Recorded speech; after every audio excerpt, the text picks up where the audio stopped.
Escuchas un audio exclusivo de Fede Cámaras Radio.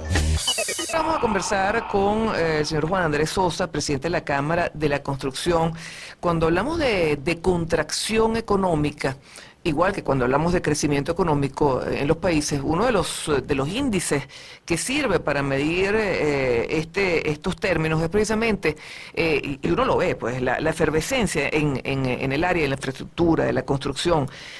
Queríamos conversar con el señor Juan Andrés Sosa precisamente sobre cómo se ha afectado el sector que él representa a consecuencia de esta crisis económica que estamos viviendo. Señor Sosa, muy buenos días, ¿cómo está?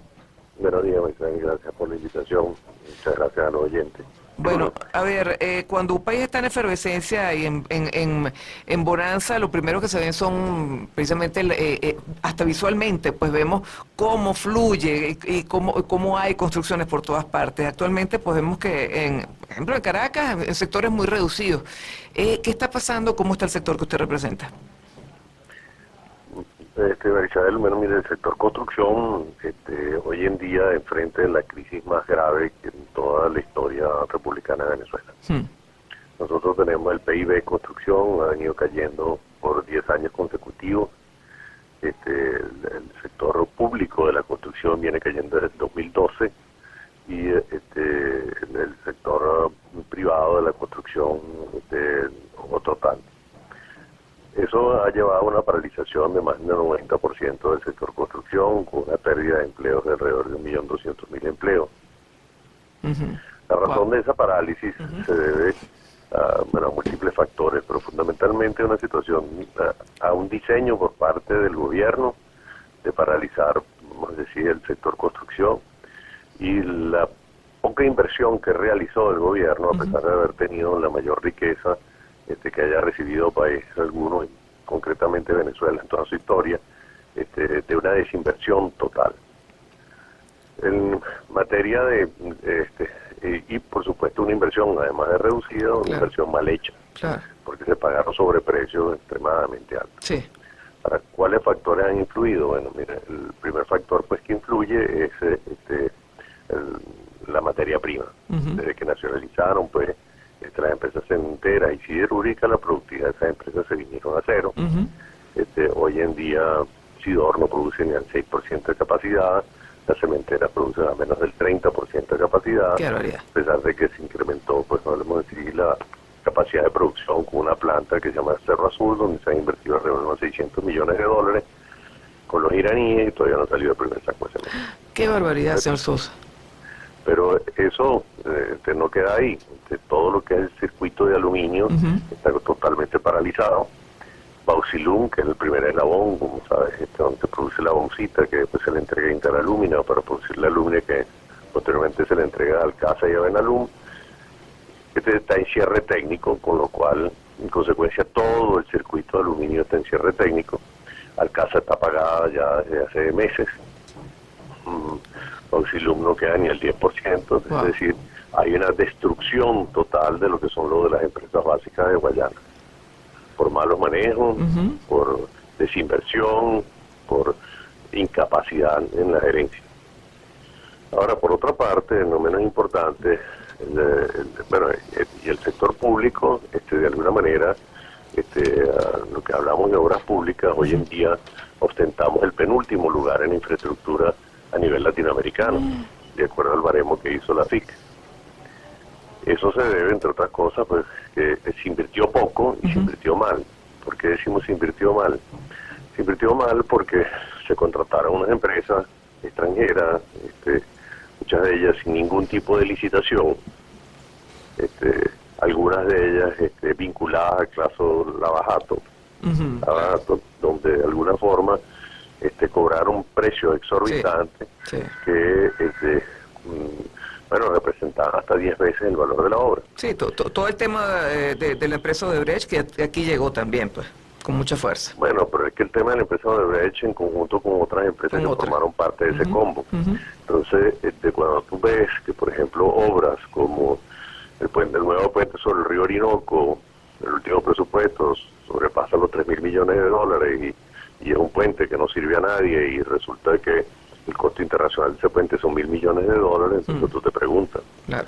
O cuando el enlace de la autopista Santa Lucía-Kempis, que es fundamental para unir la autopista de Oriente con la autopista regional del centro, el presupuesto para una obra que nos llega a 48 kilómetros, 480 millones de dólares, es decir, 10 millones de dólares por kilómetro. Y resulta que a nivel internacional eso no cuesta ni 1.250.000 el kilómetro, es lo que usted pregunta.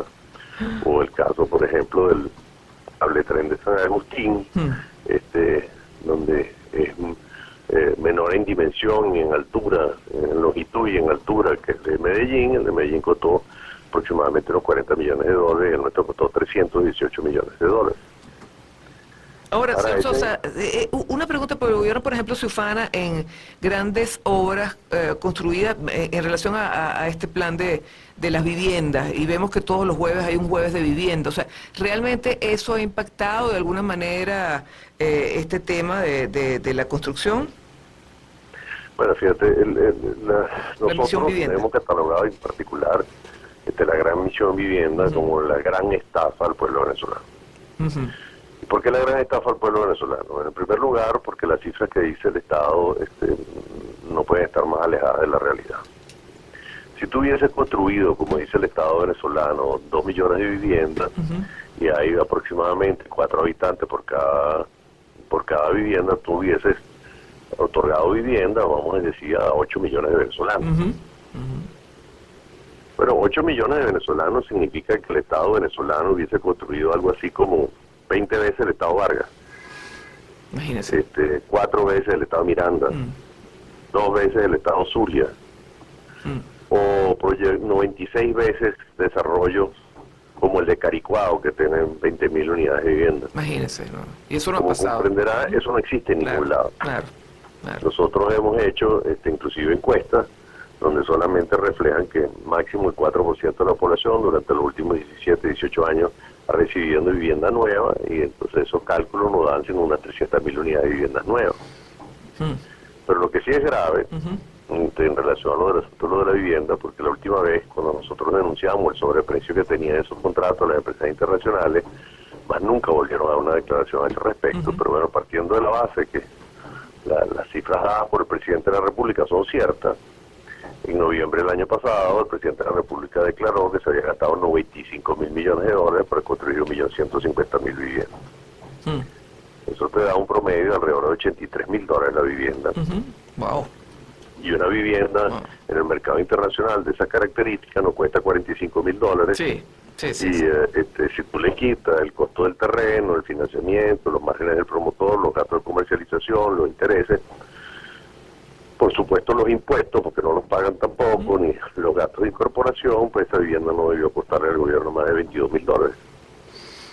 Debo decir que ninguna de las viviendas que se están vendiendo dentro de ese orden hoy en día en Venezuela las están vendiendo por $22.000, pero suponiendo que fueron los costos internacionales, bueno, el sobrecosto de emisión vivienda sobrepasa los 78.000 millones de dólares, y las inversiones realizadas en obras públicas que no le sirven a nadie porque ni siquiera fueron terminadas ni tampoco fueron valoradas en cuanto a las prioridades que debería haber en obras públicas en el país, montan algo así como 44.000 millones de dólares. Entonces la sumatoria de los dos suma casi que el 80% de la deuda o 90% de la deuda externa venezolana.